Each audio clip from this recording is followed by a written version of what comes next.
Hi again.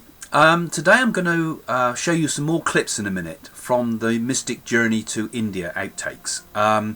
You can see the whole thing on Amazon Prime. Here's the ad, and it's free if you're on an Amazon Prime member, or you can, for a small amount, you can view it if you're not an Amazon Prime member.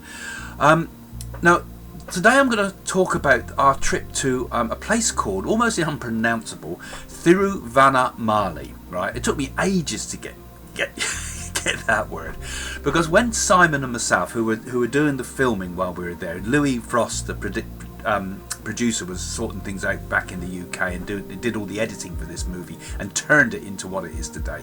But when we first came to Thiruvannamali, it was the first point where I actually got to meet the Nadi astrologers.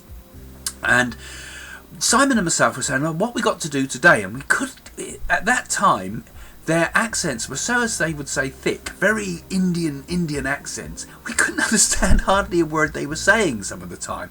I remember looking at Simon and saying something. What did he say? I think he said something about lawnmowers in Nairobi or something like that. Or did he say we're going to do skydiving tomorrow?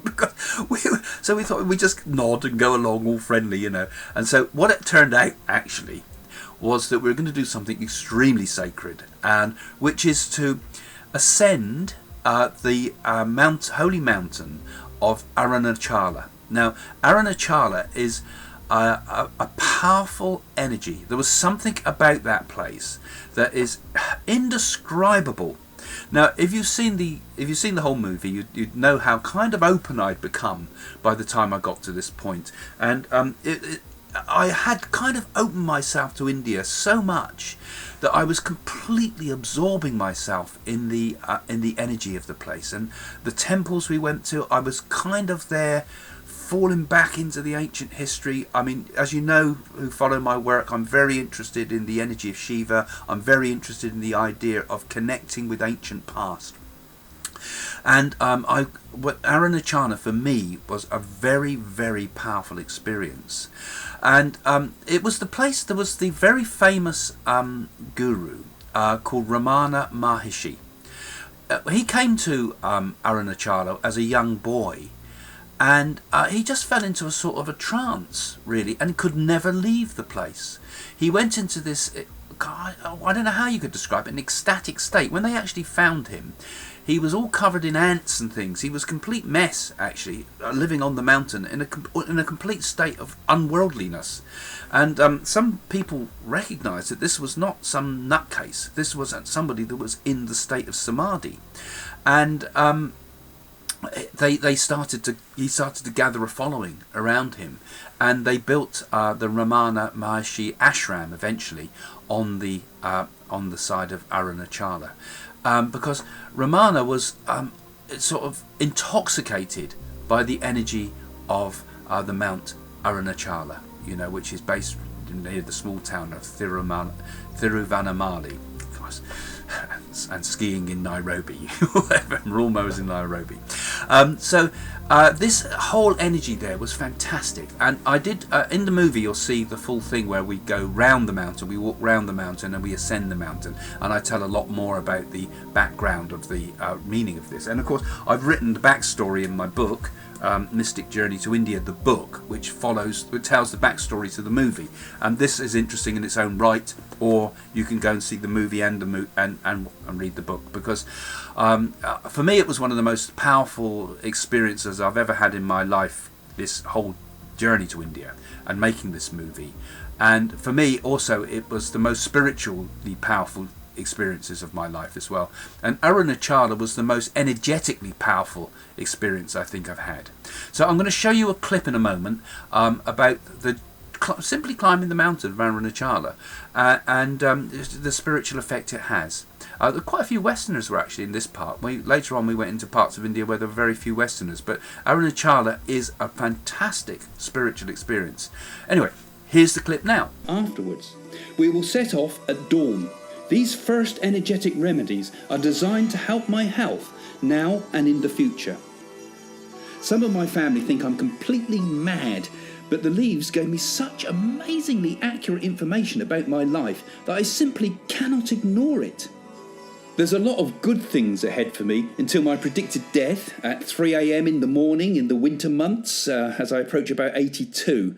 But there's also a few things that I need to sort out that are the result of my karma from past lives. I make the good happen and the bad fall away, and I need to do these remedies. The first step is to build up lots of good energy, which means visiting some holy places.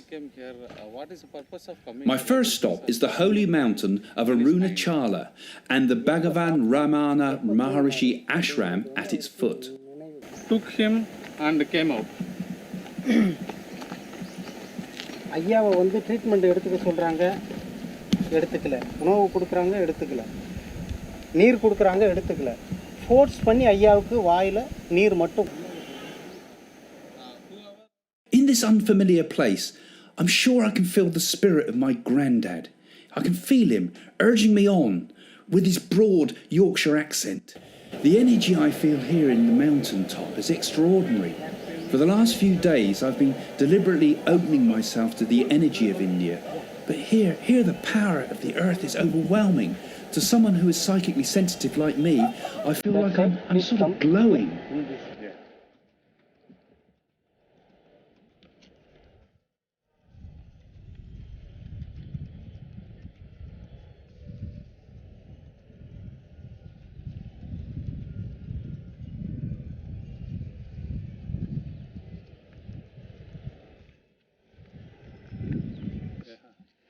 It's a big temple. These the lingams 4 in the towers middle. are the entrance towers. Okay. And then the lingams in the middle. Yeah. With the four corners there. So it's just like a mandala, a square. Yeah.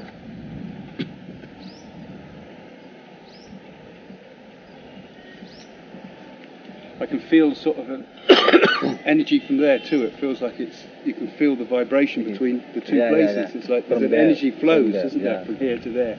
You can feel it in the soil and the ground, and also from the temple itself. So that was selected as a special spot, I suppose. Yeah.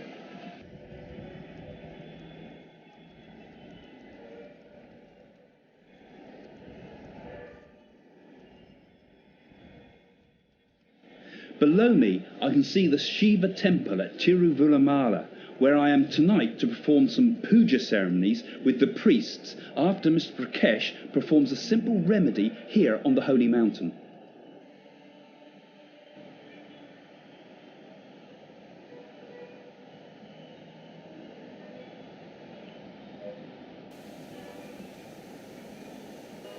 On this mountain, and particularly at the dark meditation room at the top, I seem to be aware of the energy that plugs right into my mediumship abilities. Right here, and also while walking, I can feel the closeness of the spirit people near me. We've just been in the top of the mountain where there's a tremendous energy there. I'm still a little bit woozy from it. It's just the most incredible energy I've ever felt in my life. Incredible feeling. Never known anything like that. Never. As part of the rituals now, the remedies, I'm to be given a stone from the mountain. Mr. Prakash has read in my nadi leaves that a number of these rituals have to be performed at a specific time.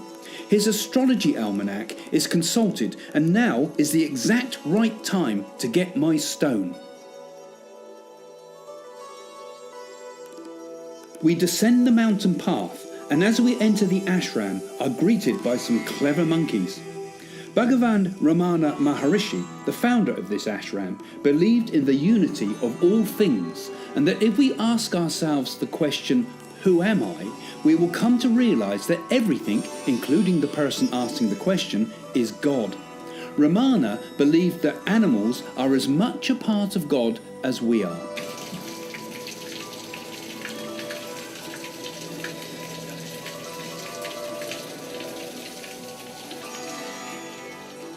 Quite a powerful place that was for me, and I hope you kind of connected with what was happening to me at that time.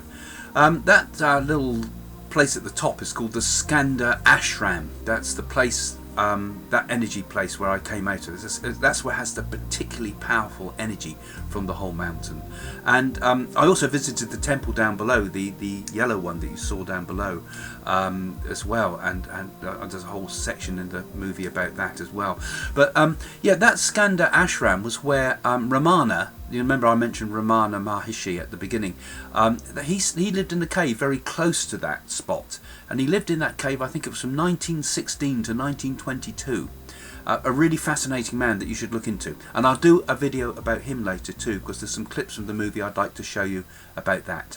Okay, thanks for joining me, and don't forget, follow me, click that little bell thing at the bottom there when you subscribe, and you'll get updates every week. And come to my website if you want to find out more about my work. I've got lots more videos there of things we've done, not just all the Indian stuff, but lots of stuff about psychic development, about our work as mediums and our work as psychics. Jane and my work as working with Doris Stokes, the medium. I mean, we've done a lot in our life, I think, now. But a lot of it's there on the website, and of course in my books. Okay, well, thank you for joining this channel. Please do recommend it to people. Please do share it. Please do put your comments. Bye for now.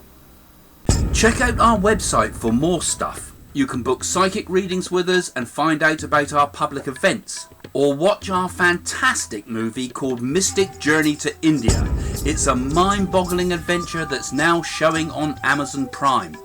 And if you want to learn more, you can find out about my books and courses. Check out Messages from the Universe that reveals the ancient secrets of existence, or read my book called Psychic School to discover and enhance your own psychic skills.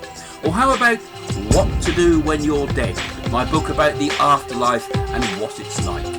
All this plus lots more, lots of new articles and videos, all on my fascinating website.